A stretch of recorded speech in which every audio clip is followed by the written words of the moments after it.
It involves mathematical reasoning, and I'm sure most people just can't look at it and understand it immediately. Computer scientists and mathematicians have to do proofs like this all the time to understand a system or model from the ground up. And I hope you realize that it's very different than what you see in most high school math classes. This video is really on the mathematics that computer science and math majors see, as well as a few others. But I really wanted the focus to be on computer science because especially if you go into research, this is the kind of math you will need a foundation in. In this video and the next, I will show applications, but the proofs won't be anything that a mathematician would approve of due to time. Now let's go into another proof that's much easier and again needs no real mathematical background, just logical reasoning. Let's say you have an 8x8 checkerboard with the end corners missing. The question is, can you fill up every space with 31 domino pieces? Well, an 8x8 checkerboard has 64 squares.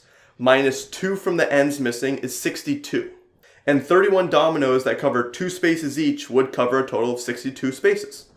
But how can we show that it definitely is or is not possible to cover the entire board? See if you can get it, but the answer is fairly simple. Whether you orient the domino vertically or horizontally, it will cover 1 black space and 1 red space. Therefore, 31 dominoes would have to cover 31 red spaces and 31 black spaces. If you notice, those missing end pieces are both red, which means there are 32 black squares and 30 red squares. Like we said, we would have to have 31 of each, and since we don't, there is no way to cover the entire checkerboard with these, and our proof is done. These proofs are often the beginning of a discrete math class. You will learn proof techniques like proof by induction or contradiction that I won't go over, so no, it's not just all puzzles like these. While these were more general examples that might not have a direct, obvious application, you have to learn these proofs so you can then apply them to the more applicable problems, which I'm going to go into now, starting with graph theory. This is a huge field in math and computer science. In graph theory, graphs are not like x squared or sine of x. Graphs have a bunch of dots or nodes and lines that connect them or edges. The applications for this are endless. Maybe these nodes represent people and the edges are compatibility according to their dating profile. You might need to figure out an algorithm to best match everyone because lots of pairs of people will be compatible on these sites. Nodes could represent computers and the edges are cables that connect them, where data needs to travel the shortest path to reach its destination. Or nodes could represent destinations like cities, and edges are highways or roads that connect them.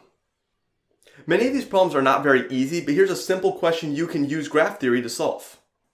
In a room of 27 people, can everyone shake hands with 9 others? Well, since this is graph theory, we'd have 27 nodes which represent the people. I won't show all 27 dots, but here are some to illustrate the solution. Now, if a pair of people shake hands, we can represent that with an edge. So right now, this person shook one person's hand, and so has this other person. The question is, can everyone shake hands with 9 others? To solve this, we only need one piece of background information. Look at this graph I just randomly found, and count how many edges or lines leave this dot or node. Of course, there's only one. This is the degree of the node. Now what about node 4? Well, we see there are 4 edges leaving it, which is its degree. If we do this for every node, these are the amount of edges leaving each one, or the degrees. Add all these degrees up and we get 10. Now that we have that, count the amount of edges or lines that you see. You'll find there are 5, which is half the sum of the degrees. If we look closer, we'll see this is always true. Every edge connects 2 nodes. So that one edge makes both nodes have a degree of 1 for a total of 2. So we have something very important here. The sum of the degrees, adding every single line that leaves each dot, is always twice the amount of lines or edges that you see. Now we can go back to our problem. If everyone must shake hands with 9 others, then every node or dot needs 9 lines coming from it, meaning they gave 9 handshakes. Therefore, every node would have a degree of 9. If 27 nodes all have a degree of 9, then the sum of those degrees is 243. And we said the sum of the degrees is always twice the amount of edges. That means there are 121.5 edges, which is not possible. The amount of edges or lines has to be an integer like 1, 2, 103, etc. So the answer is no. In a room of 27 people, everyone cannot shake hands with exactly 9 others. If you did not get that, try this next one. If we have a bunch of nodes that represent locations, maybe cities, and edges, which represent roads between them. Can you find a path that travels every road exactly one time and ends exactly where you began? So you can pick where you start, and once you use a road, you can never use it again. I'll just tell you the answer is yes. You can go to each city and use every road only once. There is more than one way to trace this path out, but this is one way to go over every edge only once and end up exactly where you started. This type of path is called an Euler tour, where no lines are repeated and you end where you started. Now real quick, this is sort of a side tangent, and I don't know why I remember this, but when I was in high school one day, my friend challenged me in class to draw this shape, but with two conditions. I could not take my pencil off the paper, and I could not go over the same line twice. This was just randomly brought up, by the way. My friend probably heard it from another friend, but no matter how many times I tried, I could not do it. I was always like 1 or 2 lines off, but I could not complete it because it would require me to go over the same line twice. I think I remember this because I tried so many times and it was bugging me. Neither of us knew whether it was impossible or we just couldn't find a way to do it. But years later, while learning graph theory, I read over this one theorem, then almost immediately took out a pencil and paper and drew the shape, which I still had in memory. I took a single look and realized finally, not only is it impossible to do, but I knew exactly why, and I want to explain that here. So why can we find a path here that goes to every city once without reusing a road, but we cannot draw this shape without retracing a line? Well, on this graph that we can find a path for, we have to start somewhere. We then have to go to some node via some line or edge. Then we have to leave that node and go to a second via a different line or edge. Every time we take one line to get to a node and another line to leave it. And if we ever return to that same node, it must be via a new line, and we must leave via another new line. Notice all of these come in pairs. So in order for an Euler tour to exist such that we never repeat an edge, every node must have an even degree. For every line that comes into a node, a different one needs to leave. Just like you see here, if you look at the degree for every node, they're all even.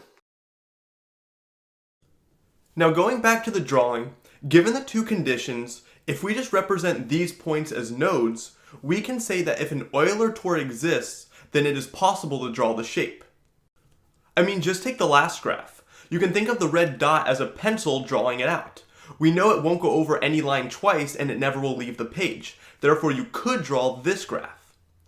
But in the drawing we have here, the degree of these nodes is 5 because 5 edges leave them all. And 5 is an odd number, so an Euler tour does not exist because all the nodes need an even degree. But we aren't in the clear yet. Neither condition said that we had to end where we started. We can end wherever we want. We just can't go over the same edge twice. Now this is called an Euler walk. It's the same as an Euler tour, but you can end wherever you want. For example, this graph has an Euler walk. We can go over every edge just once, and we don't end up where we started, but that's totally fine. I won't show why, but you can prove fairly easily that even though an Euler tour needs every node to have an even degree, an Euler walk will exist if and only if every node has an even degree, or 2 nodes have an odd degree. Like here, this node has an even degree, but these 2 have odd degrees, and since it's exactly 2 that have odd degrees, the criteria for an Euler walk is met.